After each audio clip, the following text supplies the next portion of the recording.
Okay, hopefully this is better quality than normal.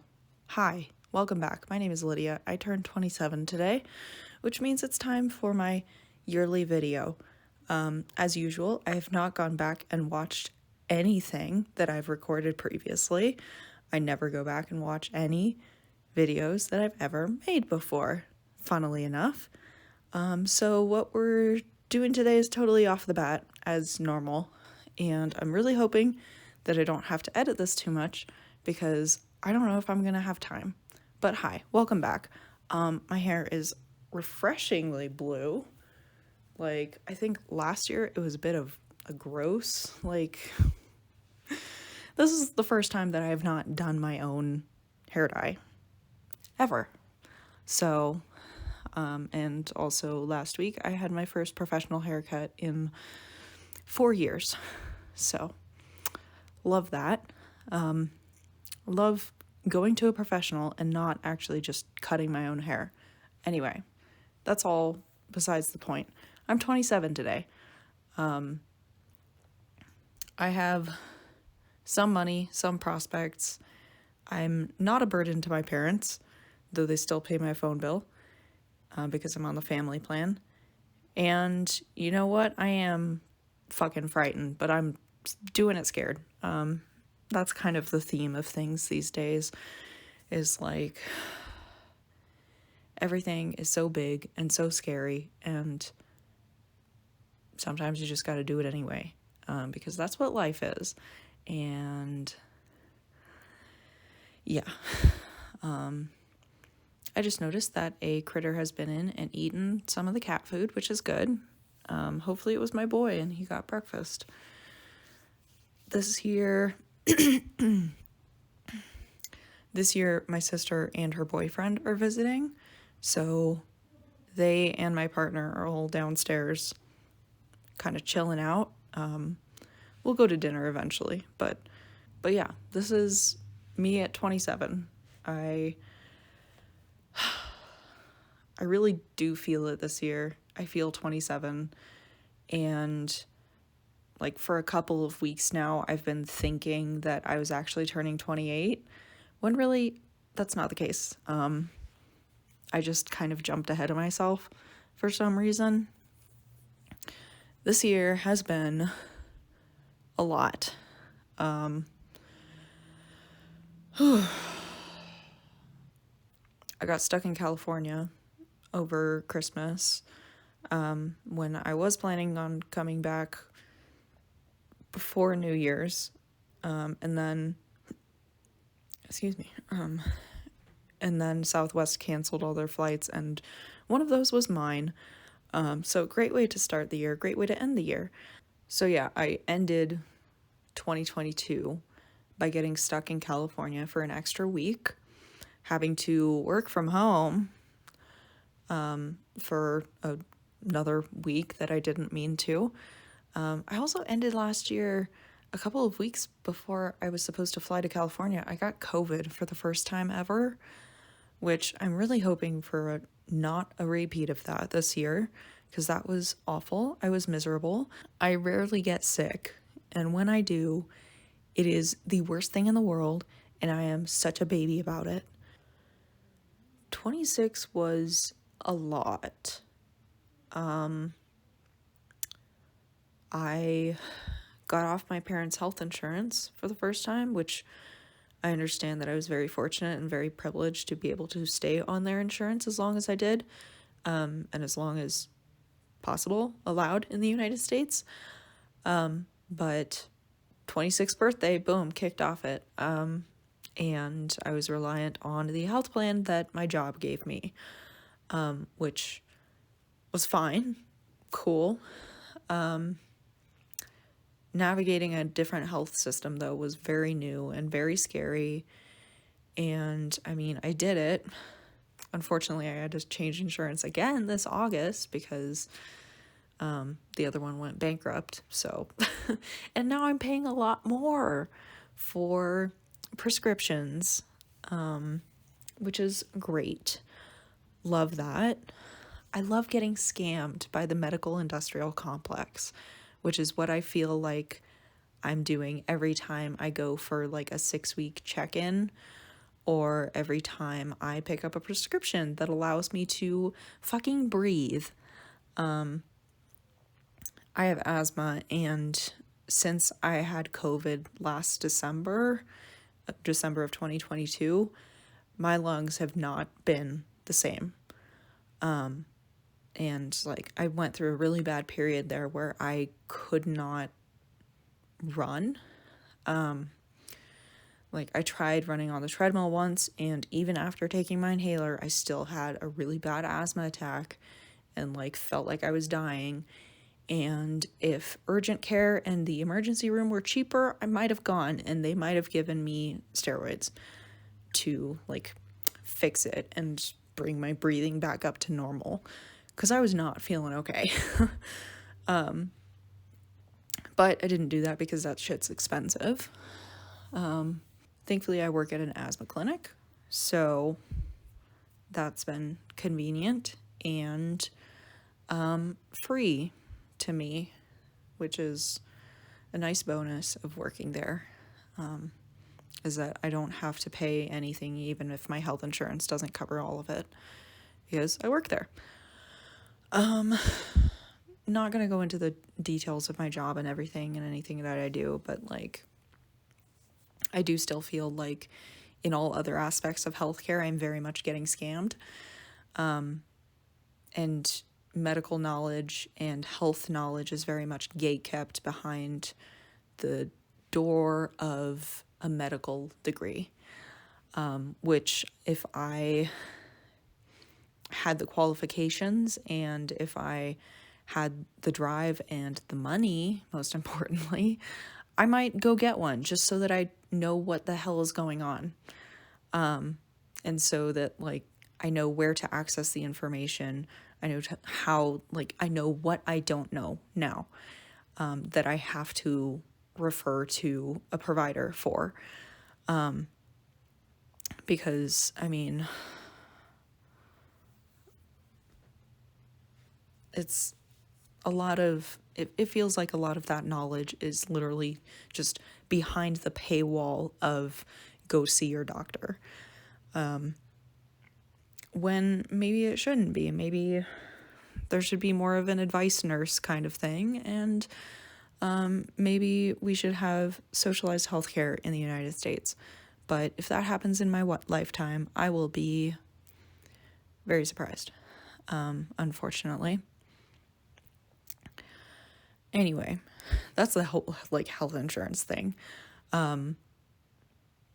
With that whole like medical aspect of this year, I went off my antidepressant in December because I ran out and I didn't have a new doctor, and I was like, let's just try what being off of it is like. Do not go off of Prozac without medical supervision, okay? Do not do it, and do not do it cold turkey like I did, because I was still having side effects from that shit 6 months later, and like it was awful. It was awful. So they put me on one medication. It didn't work, or I didn't like it. They put me on another medication. It didn't work, or I didn't like it. I just got through with my third medication that I tried, and I absolutely hated it. And now I'm about to try the fourth one whenever the pharmacy decides that they want to fill it. So definitely not mentally 100%. And this year has not been a super great mental health year. But you know what? We're getting through it. And that's all I'm going to say about that. I don't want to talk about it anymore. In January, I met my partner, who is still my partner and has been like this entire year, which is great, awesome.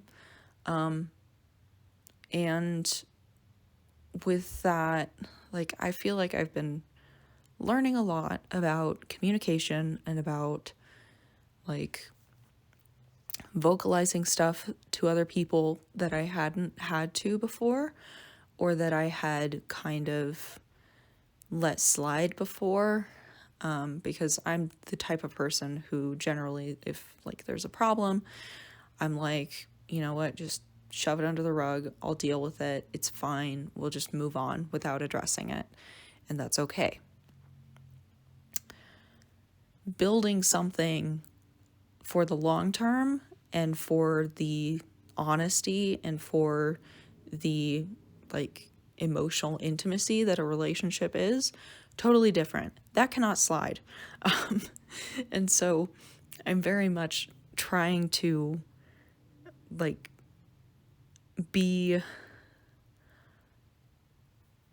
a more accurate version of myself and a more articulated version of myself than I have been in friendships. And that's the main difference that I'm finding with that, is that there is a conscious, like, okay, I want this person to stick around. I want to stay around this person. This is what I need to do in order to build that. Whereas friendships, it kind of sometimes has, it most of the time has felt like kind of like, okay, we're vibing. And just like vibing in a relationship is not what I want to do. So yeah, I don't know if I'll ever talk more about this online. I don't think I will, just for like privacy reasons. But like that has definitely been something new, and it's definitely been a journey. And it's a good one so far. Like, and I think I talked about this a bit last year, but like I spent a long time single. And there's no problem with that. I, like, if the right person hadn't come along, I would not have jumped into a relationship just to be in a relationship. It's also fucking weird having been single and been on my own for so long and so used to being incredibly self-reliant, and suddenly have somebody else be like, I want to help you with this because I can see how much you care about it. Basically, this year has been a lot of me learning to accept help and to accept care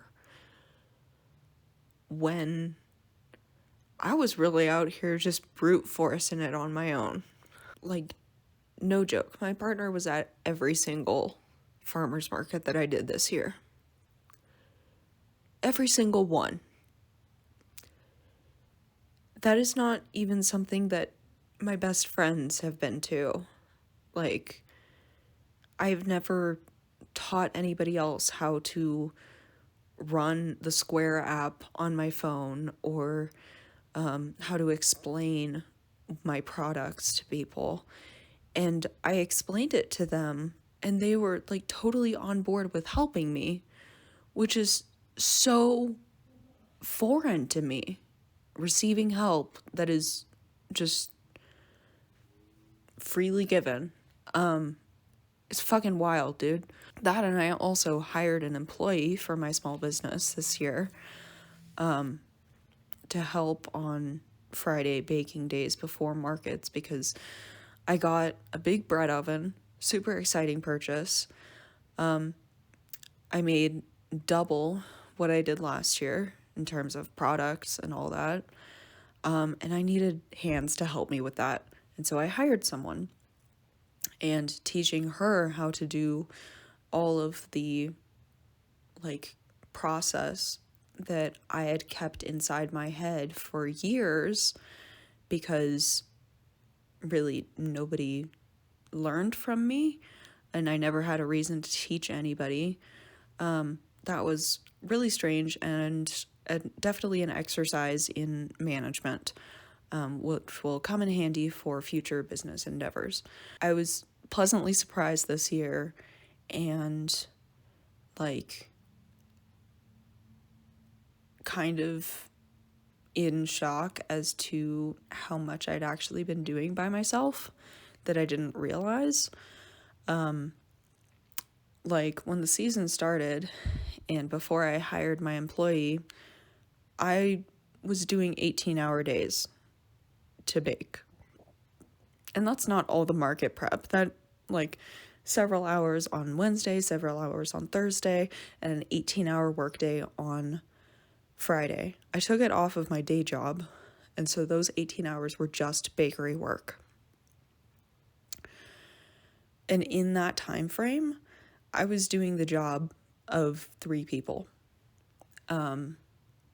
And probably as the rest of the season, I continued to do the job of at least 2, but at least I got a lunch break.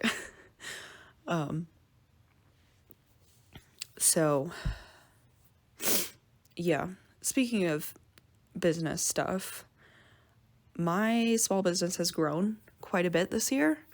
I sold out at almost every farmer's market, and I brought more products than I've ever brought before. And like I nearly broke even this year, despite having bought the big bread oven and paid for it this year.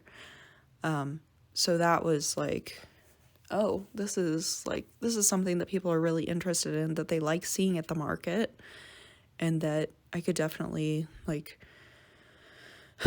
that there will be a place for me next year, which is always something that I fear, is that there won't be a place for me next year, or I'll start, my sales will start going down, and like another sourdough baker, another sourdough company will just crush me. I don't think that's going to happen, but it's always a fear that I have. But I mean, this year, if I can build up winter orders, I think I'll be in pretty good shape to do it year round, and pretty consistently year round, which is good. Hard to believe I'm solidly in my late 20s now. Which I think I said that last year. It's oh, my late 20s, but 27 is late 20s. And in some ways I feel like I should have a better handle on things by now, but should is the mind killer. Should is the little lie. I don't know how that goes. But should is the devil. Just because a lot of my friends are going to grad school or buying houses or getting married, and that is not what I'm doing right now. And I'm trying to do it's a constant journey to convince myself that no, I'm taking life at my own pace, and that's okay. And it's okay that I don't have a house. I did upgrade rooms, which if you saw my earlier video, I'm in the master bedroom now. Cool. But I don't have to have bought a house. I don't have to go to grad school right now. I don't have to do anything. There's nothing that I should be doing besides what I'm doing right now. And that is easy to say and hard to actually convince myself of, because every time I do, the anxiety creeps back in and it's but they're doing it. Why aren't you? Why aren't you doing all the things that you thought you would be doing by now and that you said that you wanted to do? I have to just tell that little voice to shut the fuck up, because I'm doing what I'm doing and I'm doing my best. God damn. This year, I almost said 28. 27, I hope, is a bit easier, or at least hard in different ways. Because I have been tested this year, and the cycles that I have been going through, are just getting so old. That whole cycle of, well, I should be buying a house by now. Why am I not buying a house by now? Well, maybe I should be. Well, fuck that. That and other refrains coming up and coming back up. Stupid. Don't want to do it anymore. I just plain don't want to do it anymore. I hope that what 27 has in store for me is an antidepressant that fucking works and that doesn't make me feel like I'm driving drunk, because that's what Wellbutrin did to me and it fucking sucked. So, yeah, really hoping that that gets sorted and that whatever it is like, okay, cool, this is one thing that I can check off my list and not think about, because I'll be operating at a normal brain function level. Because I have not felt like I'm operating with my brain at a normal level lately, or really for the longest time. So yeah, this is me at 27. I'm tired, I'm scared, I'm doing it anyway. Yeah. And I'm not doing it alone. Anyway, I hope you have a good day. I hope you have a good weekend, week, whenever you're watching this. And I hope that your year, whatever it is going well, or at least better than the previous year. Or at least different, you know? Because even when it's not better, at least it's different, and that's something. Change is still progress. So, yeah, I guess I will see you when I see you, and if all else fails, I will see you next year for 28, but I'll make videos before then. Yeah, I will. I want to. I say that every year. All right. Bye.